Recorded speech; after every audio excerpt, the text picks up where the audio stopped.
अस्सलाम वालेकुम व्यूअर्स, मैं हूं अती और आप देख रहे हैं मेरा यूट्यूब चैनल और फेसबुक पेज स्पोर्ट्स कॉर्नर पाक। आई होप आप लोग सब खैरियत से होंगे। आज के ब्लॉग का आगाज़ करते हैं। आज कुछ न्यूज़ के साथ उसके अपडेट के साथ आपके साथ हाजिर हैं।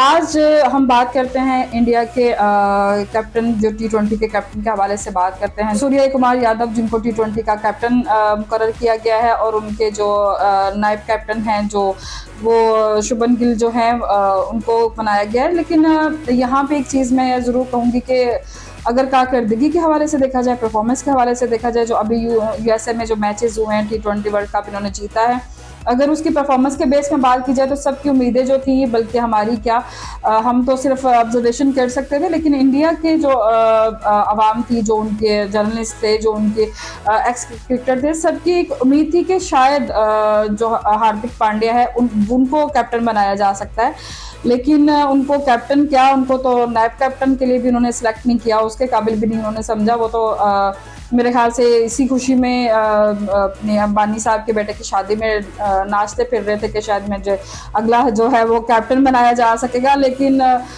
बैड लक कि उनको इस चीज़ की अपॉर्चुनिटी नहीं दी गई है, उनको इस चीज़ के लिए काबिल नहीं समझा गया, और उन्होंने उसके निस्बत जो है सूर्य कुमार यादव जो है वो उनको इस काबिल समझा है कि चले, वो तो बना लिया कि चले उनकी परफॉर्मेंस उससे बेहतर है शुभमन गिल से, कि उन्होंने उनको बनाया।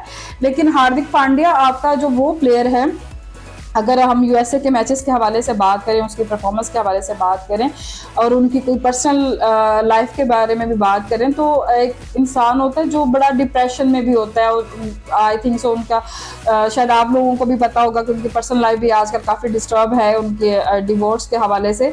तो वो एक मेंटली तौर पर तो वो पहले बेचारा अपसेट था, लेकिन फिर भी उसने अपनी परफॉर्मेंस 100 to 10% दी है इस वर्ल्ड कप पूरे में, कि उस इंसान में ये काबिलियत है कि आपके मिडिल ऑर्डर्स को कैसे संभालना है, आपके लास्ट ओवर्स को कैसे संभालना है, और विकेट कैसे निकालनी है। ये चीज़ उसमें काबिलियत है, और यही चीज़ें एक कैप्टन में देखी जाती है कि वो परफॉर्मेंस क्या दे रहा है, आपकी परफॉर्मेंस को मेंटेन कैसे कर रहा है। एक होता है ना कि आप परफॉर्मेंस देते हैं तो अगले मैच में आपकी परफॉर्मेंस 0 होती है, उससे अगले मैच में फिर आप अच्छा खेल लेते हैं, या आप लीग में अच्छा खेल लेते हैं। लेकिन वो वाहिद बंदा ऐसा है जो अपनी परफॉर्मेंस को अभी तक मेंटेन रखे हुए है। और दूसरी कैप्टन में ये चीज़ होती है कि वो अपनी टीम को लेकर, अपने जितने भी खिलाड़ी होते हैं उनको लेकर कैसे चल रहा था, ये काबिलियत तो उसमें थी। लेकिन इंडियन सेलेक्टर्स को उसमें ये चीज़ नज़र नहीं आई है। वैसे हैरत की बात है। तो अगर कैप्टन के रूप में नहीं, तो उनको जो उनका जो है नेट जो कैप्टन है उसके बारे में तो उनको सोचना चाहिए था। देखते हैं आगे सूर्य कुमार यादव जो हैं वो एज अ कैप्टन क्या साबित होते हैं, उनके लिए कैसे साबित होते हैं, कैसे टीम को लेकर चलते हैं। और चेंजिंग तो इंडिया की टीम में भी आई हैं, जैसे कि मैंने आपको बताया था, सिलेक्टर कोच जो हैं वो गौतम गंभीर हैं, और T20 के जो कैप्टन हैं वो सूर्य कुमार यादव हो गए हैं। अब जैसे उनकी 27 जुलाई को उनके श्रीलंका में मैचेस स्टार्ट होंगे, 26 जुलाई से जो स्टार्ट हो रहे हैं, उसके लिए तो खैर इंडियन टीम श्रीलंका पहुंच चुकी है। देखते हैं वो कैसे कैप्टन साबित होते हैं, कैसे टीम को लेकर चलते हैं। रोहित शर्मा जो है वो ODI के कैप्टन वैसे ही बरकरार रहेंगे, लेकिन T20 से तो उन्होंने अपनी रिटायरमेंट खुद ही अनाउंस की थी इस वर्ल्ड कप के बाद। तो इसी वजह से अब इनकी चेंजिंग जो है वो उनके लिए कैसे कारआमद होती हैं, क्या वो कामयाबी अब उसी तरह बरकरार रख पाएंगे इंडियंस, या उसमें कुछ चेंजिंग आती है। ये तो वक्त के साथ साथ आप भी देख लेंगे, हम भी देख लेंगे क्या चीज़ें सामने आती हैं, कैसी चीज़ों को लेकर वो चलते हैं।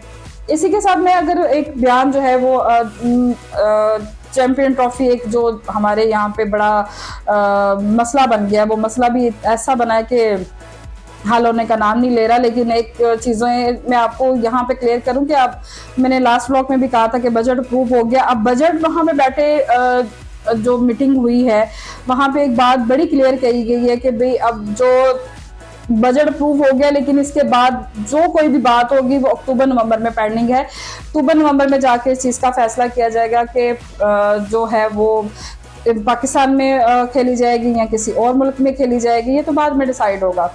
तो लेकिन इसके साथ जो बयानात है ना हमारे दोनों तरफ से, वो अभी भी जारी सारी है। जो यहाँ पे भी चल रहे हैं उधर भी चल रहे हैं, दोनों की तरफ से कुछ ना कुछ, कोई हमारी तरफ से कोई बयान दे देता, कभी उनकी तरफ से कोई हो जाता है। अभी इंडिया मीडिया ने जो है वो हसन अली की बात को बड़ा हाई क्रिएट कर दिया कि जी देखें हसन अली ने ये बात कह दी है तो उनके प्लेयर्स भी तो ऐसी बातें कर रहे हैं। उनके हसन, मैंने पहले भी ये बात मेंशन की थी, हसन अली की बात में आप लोग कंपैरिजन कर लें और हरभजन सिंह की बात में कंपैरिजन कर लें। दोनों की बात का तरीकेकार क्या था, वर्ड्स क्या थे और उसके पीछे की बात क्या थी। हरभजन सिंह ने तो हमारे मुल्क को इतना छोटा और डिग्रेड करने की कोशिश की कि भी उनका मुल्क जो है वो हमारे बगैर उनका गुजारा नहीं, हमारा उनके बगैर गुजारा है। इंडिया को चाहिए खेलना नहीं चाहिए, अगर उनको सिक्योरिटी इश्यूज हैं तो उनको जाना ही नहीं चाहिए गेम।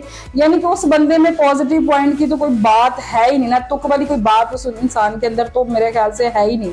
वो सिरे से ही बेतुकी बात करता है। अगर हसन अली की मैं बात करूं, बात फेवर की नहीं है कि वो पाकिस्तानी प्लेयर है तो मैं इसलिए उसकी फेवर कर रही हूँ। बात यह है कि बात को एक करने का तरीका भी होता है। अब आप अगर देखें ना तो हसन अली उससे एज में छोटा होगा, तजर्बे में छोटा होगा, एक्सपीरियंस में छोटा है, लेकिन उसने बात थोड़ी सी अक्ल की है कि हम तो चाहते हैं कि इंडियन जितने भी हैं वो पाकिस्तान आके प्ले करें, पाकिस्तान आके क्यों, हम लोग तो वेलकम करने के लिए तैयार है। लेकिन अगर इंडिया नहीं आना चाहता, अगर इंडिया को सिक्योरिटी के इतने इशूज हैं तो ठीक है, फिर वो ना खेलें, वो प्ले ना करें।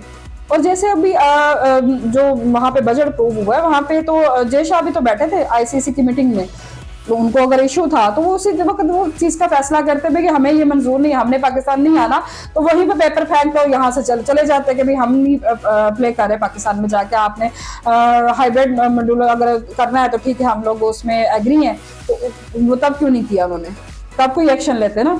उन्होंने भी तो, आईसीसी ने भी तो कह दिया कि अक्टूबर नवंबर में जाके हम फैसला करेंगे कि ये पाकिस्तान में कहाँ पे प्ले की जा सकती है। तो फिर जय शाह में इतनी तो जरूरत है ना कि वो वहां पे जाके ये फैसला सुना सकते थे, तब क्यों नहीं किया। अब इंडिया मीडिया क्यों चुप कर गया है, अब क्यों उसको ये इतना साफ हो गया कि भाई अब इस बार पे जय शाह ने अगर कोई बात नहीं की तो उसने हमें कोई नुक्ता नहीं दिया तो हमने आगे से कोई वर्ड नहीं लिखा। तो ये बात तो फिर सोचने वाली है ना कि अगर आपके जय शाह चुप हैं तो कोई बात तो होगी ना।